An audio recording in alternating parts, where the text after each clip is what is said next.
When I was 17, I was supposed to come up with a young women's project and for my church, and I started talking to my dad about it, and he had heard about a program similar to the one we ended up starting in a different state on the radio. And it was about women who were incarcerated that were able to read storybooks to their children, and we thought it was a wonderful idea. And so we thought, let's try it, let's see if we can do this, see if we can make this happen. And so that's how the idea started to happen, and then reality hit and we had to start figuring out how to make it happen. And first we wanted to figure out funding. So my grandfather, he writes grants. He helps write grants. So we went over to his house and he took us up to his office and we started talking about the program, and he started helping us get things organized that way. And then we went to the United Way, and they were awesome to work with and they helped us out a lot. They were our 501(c) status, which we weren't. And so they were great to help us run the program from the beginning. I was 17 at the time, and the prison wasn't too excited about having a 17-year-old come in and run a program, so they wanted to wait till I was 18. So in the meanwhile, my father and I, we went down to the county jail and in Spanish Fork, and we started it there. It wasn't the program there didn't last too long, but it was good for us to kind of work things out and to see if it would be something beneficial to people and to see the response that people had, and that went really, really well. And from there, the prison was more open to letting us come there, and they definitely did some background checks and they had a lot of questions for us, but slowly it got implemented into the prison up in Draper, and it was great. I think if you're going to do a service project, it's nice to have something that really does service and really provides a service to the community. So, and we kind of thought it was a big bite to attempt. So, but every step of the way, it seemed to flow pretty well. When we talked to Bill down at United Way, he was excited about it. He was very supportive about it, and my father was kind of an expert fundraiser, so he helped us get a little money, and Bill, through United Way, I think actually started the seed money. So yeah, we thought it was going to be quite a project. If we're going to do something, let's really do it. Let's make a difference. And I thought that would be wonderful. And if I had the support, as a 17-year-old girl, you couldn't do it on your own. But I had someone who was willing to be there with me every step of the way. The first time I went to the prison, I was kind of nervous. I had never been inside of a prison of that big before, and they had done background checks on us, and we had all our paperwork in place, and we had our name tags and our badges and everything, and we went there, and I was definitely nervous, and you go through a lot of security and a lot of doors open and close, and I did get really nervous. But once we were inside and we were able to meet the women, my heart just ached for them, and especially for their children. And I thought it was just such a wonderful experience to see these women have hope again, and to have a way to connect with their little children at home. And I think that's why we really wanted to do it, was for the women, but also for the children, because they are the ones who are innocent.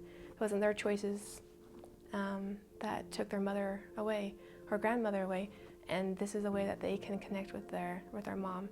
And I remember one lady, she told me that her son listened to the tape over and over and over again until it broke. It was a cassette tape. And that she was so excited that we had come back, because she wasn't sure if it was just going to be a one-month thing or if it was going to be continual. And she was so happy that we came back, because she was able to do it again and to send her little boy another tape. Usually I'd gone the day before to the library and I'd pick out the books for the week. And we would just lay out the books, and the women would come in and they'd get so excited and they'd talk with each other and they'd, what book are you going to read? And they'd all look at the different books and pick out their favorite one. And some people would just kind of stand in line and wait for they wanted to read the same book. I had a lot of support from kids I went to school with in high school. We remained friends when we went to college, and they did all the necessary background checks and applications, everything to get clearance. And they would come with me, and we had some other people from Salt Lake that would come down. They're a little bit closer, but yeah, I had a lot of support from Utah County from my friends at the beginning. We started doing the program like once a week, and then we moved to every other week, and then we moved to once a month as the years progressed. So yeah, I started when I was 18, and I did it all the way through until I was about to leave on a church mission. So I was 21 when I turned things over, and other people have run it since, thank heavens, and it's been a good thing. I obviously benefited from going. I think whenever you serve, you always get back more, and I love those women in that prison, and I'd never met the children, but I'd love for those children, and I didn't want the program to fall by the wayside and just stop working, and so it was something I looked forward to. I enjoyed driving up to the prison as I got older and just would go through the motions of it, and it brought me joy. It was a good thing. And she enjoyed it so much, and those kind of programs require a certain amount of time before it gets the critical mass to continue on. And she had put so much work into it that she wanted to do everything she could so it would outlive her. And so it needed some of that TLC right at first, really, to keep it going. And then it did get that critical mass, I think, and good people continued on, and it's been awesome. We're thrilled that it's continuing. So the program, I believe, has been running for about 13 and a half years. Started when I was 18 years old, and now I'm 31, so the program's been going those 13 years, and I was only there the first three and a half years, so someone else has been doing it ever since, and that's a wonderful blessing for those mothers and for the children. I believe anytime you serve others, obviously you're doing something good for other people, but it's always come back to you. It always comes back to you. If you have the opportunity to serve, I would. It changes people's lives, and if you have opportunities to make a difference, it'll always bless your life. It's going to make you happy to see other people happy. I had no idea when I started what this would become, and I was definitely benefited from being able to be involved in this program and to see the faces of these women who are just so excited to have the opportunity to read a storybook to their kids and just tell them that they loved them. And it benefited me to see that connection. So I feel like anytime you give, you always get back somehow. And not only do you get back, but the people that you serve, they're going to be benefited and blessed, and their lives are better, and it just makes everything better. I've learned that everyone is good.